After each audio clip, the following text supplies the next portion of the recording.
சரி, ஆனால் உண்மையிலே சொல்லணும்னா வந்து நம்பர்லாம் கிடையாது சங்கு. இன்னும் எனக்கு ரொம்ப பிடிச்ச ஒரு ஆக்டர். தெரியும். ஒன்றும் படித்தோன்னு சொன்னல, அதனால தான் we went to the same school, ஒரே கிளாஸ். என்னோட ரொம்ப பெரிய நல்ல ஆக்டர், நல்ல கரெக்டாக வந்து அவன் யூட்டிலைஸ் பண்ணும், அவ்வளோதான், வேறு ஒன்றுமே கிடையாது. சும்மா சில சமயம் வந்து அந்த சொன்ன மாதிரி தான் எல்லாருக்கும் கோஸ் அண்ட் பர்ஃபார்மன்ஸு. பட் ஆனால் வந்து எனக்கு அவனோட பர்ஃபார்மன்ஸில் எனக்கு வெப் சீரிஸ் பண்ணேன்னு சொன்னேன். அந்த வெப் சீரிஸில் வந்து அவனோட கேரக்டர், ஏன்னா he plays a junior artist who has to act as a ghost. அதாவது வந்து பேய் வரல இந்த லைவ் டிவியில் அப்படின்னு சொன்னால் நீங்கள் தான் வந்து பேயாக நடிக்கணும் அப்படின்னு சொல்லிட்டு இவங்களுக்கு மேக்கப் போட்டு உட்கார வச்சுருப்பாங்க ஷூட்டிங்கில். அது ரிஹர்சல் சீன் ஒன்று இருக்கும்.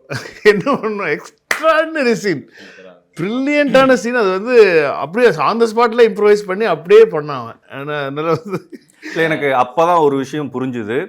இந்த இம்ப்ரூவைசேஷன் அப்படிங்கிறது வந்து நம்மக்கிட்ட மட்டும் இல்லை, அதை ஒருத்தர் அக்செப்ட் பண்ணிக்கணும் அப்படின்ட்டு. அன்னைக்கு அவர் அக்செப்ட் பண்ணிட்டு அன்னைக்கு that was my day, it made my day அப்படின்னு சொல்லணும். அன்னைக்கு அன்றைக்கி செம்மையாக இருந்துச்சு, சூப்பராக இருந்துச்சு, செம்மையாக. திடீர்னு தான் பேசுவோம்.